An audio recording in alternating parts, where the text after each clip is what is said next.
Just love and grace for everyone, for everyone.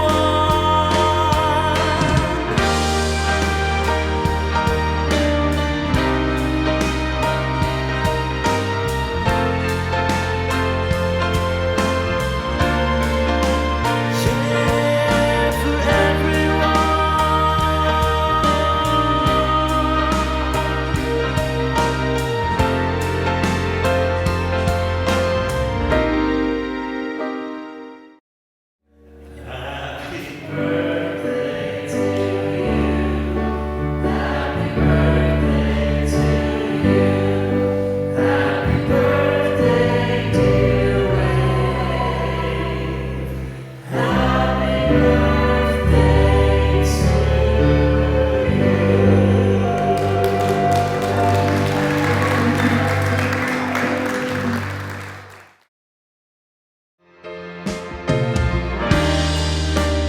try to put up a fight.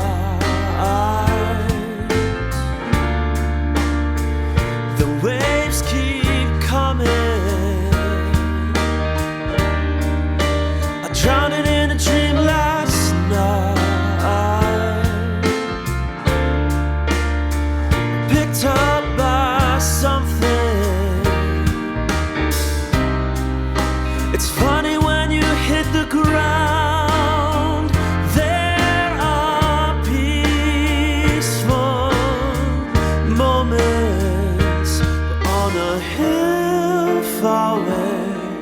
Just love and grace for everyone, for everyone. I want what I'm fighting for, protecting something. I want to step for so much more. Always a cut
We're going to hear from some different folks tonight talking about WAVE. And if some of us were here at the beginning, somebody was here before the beginning, and that's Noni McPherson, who can tell us and is going to tell us a bit about how WAVE came to be, why WAVE came to be. And I just think that Noni, for me, is the person who had a vision for a service like this and was already working on that when I got here. So anyway, Noni, it's really great to hear from you, and I think we should express our appreciation to Noni.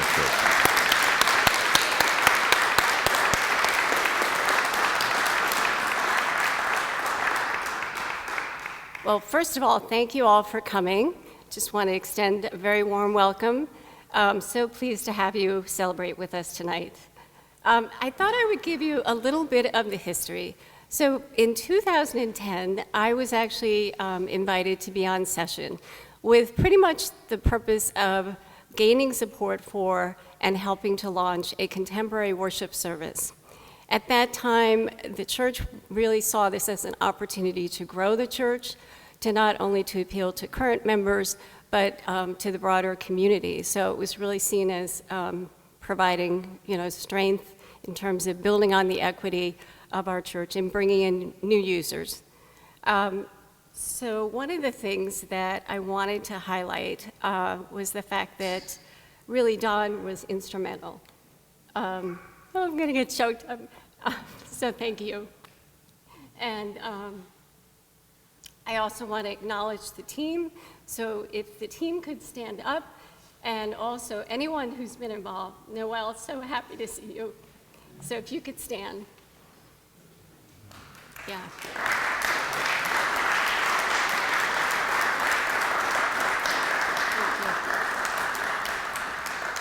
So over time, the team really gave a lot of thought to, well, what is our purpose? And what is the insight? And what you'll see is what I call a brand pyramid or brand house. And this is kind of best practice in the marketing world. And we started with, well, what's the insight? And this was back in 2018. And we found that it was really about the fact that a lot of people are not engaged and they're so wedded to technology. And this is before COVID. So can you imagine, even back then, we sensed that there was a lack of connection. And the other piece was really, people have very fast-paced lives. They're on the go, and so how can we create a service that fits with their lifestyle? Hence, having the service at 5 p.m. seemed to make a whole lot of sense as well. And then we spent a lot of time talking about, well, what's the character of WAVE? And we came up with authentic, creative, and accepting. Those are kind of some of the key building blocks. And then if you look at the functional benefits, it's all about creating a worship experience. So we always felt like WAVE was something that you feel in your heart. It's not just something that you intellectually absorb. And then finally, we really wanted to encourage this sense of emotional connection and personal growth and engagement. And just so you know, WAVE actually is an acronym that Matt Steele came up with, I remember. And it stands for worship that's authentic, full of vitality that you experience. So that is the birth of WAVE, and thank you for being here.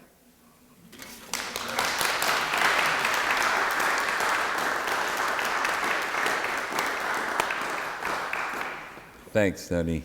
And when that acronym came together, there was another meaning to it that we talked about. And that was, we are very excited. That was the other meaning we gave to WAVE. We're going to hear also from Adam Gilbert. Obviously, music was always thought to be a huge part of what this service would be about.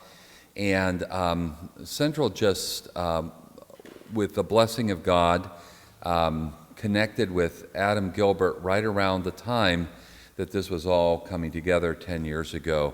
And he's just been a glue that's held everything together and has inspired us with music and the band in various permutations and combinations. And we're just really indebted to Adam's ministry here at Central Church. And so Adam's going to talk with us a bit about the music.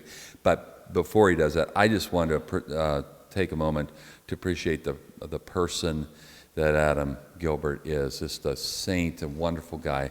And let's just express our appreciation to Adam for who he is.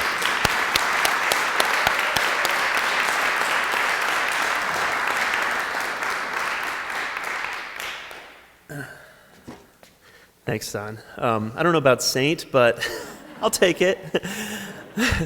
Wow, it's been definitely a journey last 10 years, and it's been such a labor of love for me to be here, to be making all these relationships I've had here, worshiping together, and then on top of that, creating music with friends, new friends, old friends. It's been such a positive, uplifting experience in my life. So I just want to let you know that's where I'm coming from. It's interesting how this evolved. Prior to me being here, I was a music director for 9 years at a church in Vernon, New Jersey, pretty far north there. And the pastor I was very close with, he was leaving at the time. He wanted to explore more opportunities. And after he left, I was thinking, maybe I should think about doing that as well. So I was teaching in this area in Summit, and I would have some breaks in between, so I'd go for some walks. So I would walk by the church pretty frequently on my walks, and one day, for some reason, I thought, what's going on inside that building? What's happening musically? What's happening with the church there? So I kind of just roamed in. I don't think I was allowed to do that. But I ended up going up to the office and talking to... All the doors were open at that point. Yeah, 10 years ago. Things are different now. But I roamed upstairs and I ran into Nancy Steiner. At the time, she worked here. And we were just chatting, and we found out we had a friend in common. And it was just a nice conversation. And then I kind of went my way. And then a couple weeks later, received a phone call. And I think Claire Davis was a part of that phone call. She's back there, yep, on a search committee looking for someone to lead the contemporary music program. And she called the studio where I was working at, and then we got in touch, and after that, the rest is pretty much history. But it's just a strange thing, right, that I was drawn here before that phone call even happened, and there was no conversation between Nancy and Claire either. So that was very strange. From there, yeah, it was great. And then I made the transition here, and Wave started as a pilot first. We just did a few Sundays, and we had a totally different group of musicians at that time. And then it became actually a thing where they said, let's go ahead and let's do this. So then I transitioned here, and we've had so many amazing musicians to be a part of this, because I just have hands and a voice, and eventually gets pretty boring to listen to. So having everyone else here really lifts the entire experience. So I want to say thanks to a lot of those musicians, but particularly the ones that are here almost every wave. So I want to say a great thanks to Brian Prokop, who is our drummer, whoever Brian is, there he is. And Brian's been a longtime friend of mine, so it's been amazing to have him here and make music with him. Jake Miller-Hosley on bass, who I think I met through Brian, and we've become good friends as well. And then we have Chris Roth, who's been here so many years playing guitar as a member of the congregation. Thank you, Chris. Of course, Noni McPherson, who has started the Wave and been part of the congregation for a long time. Thank you, Noni.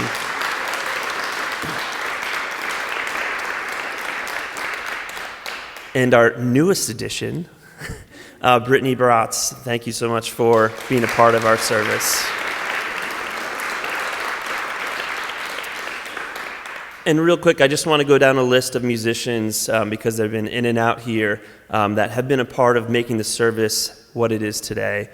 So I'd like to say a special thanks to Katie Lang, Colette Boudreau, I don't know, Connie Alien. She played violin with us when we first started. Mike Tishy has played the guitar with us a lot. He's come in. I'm going to start going way back, so you're probably not going to remember, but Val Schutzler started out this service with us, lives in Madison. Sean O'Flynn, a friend from Vernon, New Jersey, guitar player. Derek Elkins, he played with us a few times, so thank you, Derek. I think he lives in North Carolina now. Mark Stewart has played bass with us. And it keeps going, it keeps going. And Tar Goodwin has also played bass with us many times.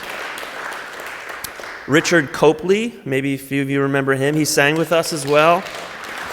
And only a couple more, don't worry. The music's going to go like a Grammys. Cut this guy off. Jeff Fernandez on drums is subbed in, and Ramsey Norman is subbed in on drums for us. Jeremy Gillespie on guitar.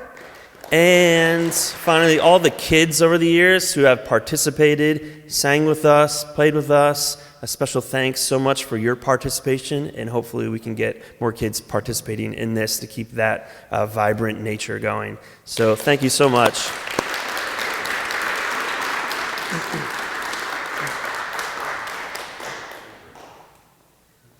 So I remember Claire sending me out to meet with you, Adam, to make sure that you stayed early in my time here. Claire said you need to make sure Adam stays. And so we went to the Summit Diner and got bacon. And because bacon is the medicine that keeps people, and food. And so I do want to just remark, there's all kinds of food back there, and you should feel free at any point in time to get up and help yourself to the food that's back there, because Wave begins and is sustained by eating. And so some of our confirmation class is back there, and they've worked hard to make a nice meal, and so by all means, go back and help yourself at any point. You know, in those early days of Wave, among those who participated musically with us were always the kids who dance. And one of the families with children who were always among our dancers from early on, if we had a Wave service or two before they joined it, we had just one or two. But the Diekmans are here, and they're going to be talking with us some about what Wave has meant to their family through the years. Of course, the girls have grown, and it's really uncool to be talking about how they used to dance in front of everybody.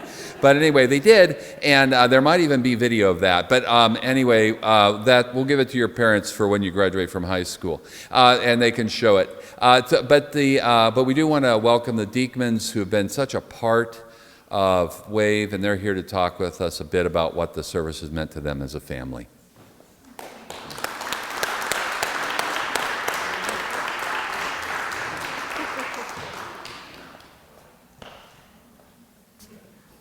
Well, thank you so much for having us speak tonight about what Wave means to us. We came to New Jersey from Ohio, a family of three. Casey and I moved here with Blakely when she was 2. So we were wandering around town and saw a sign for Wave. Blakely probably in the stroller, and when we came, you just walked into this place that just, it felt like home. So, as a new family to Summit, you're searching for connection and you're searching for community that embraces you. And it was this instant connection when we walked into Wave.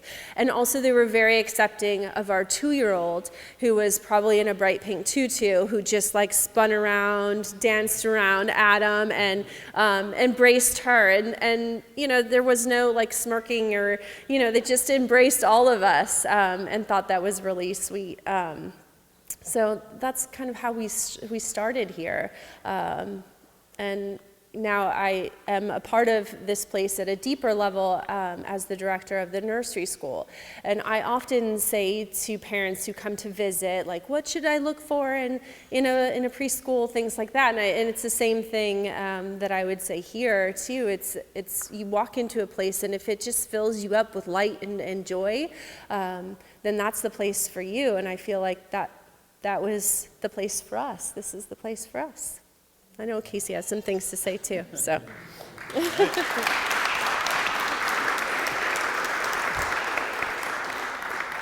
So exactly as Rachel said, we really are here as members of this church because of the Wave service. It's what drew us here, and it's been a great thing for our family.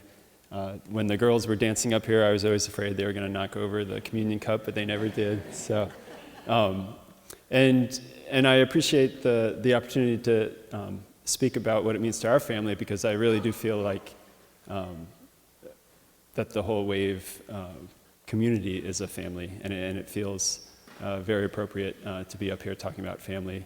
I was looking at Bible verses about family, and I think it was Psalm 133, verse 1 said how wonderful it is, how pleasing it is for God's people to live together in harmony. And that's how we feel about Wave, that it's a family worshiping together. So thanks for embracing our family, and we've really enjoyed meeting everyone here, and looking forward to another 10 years.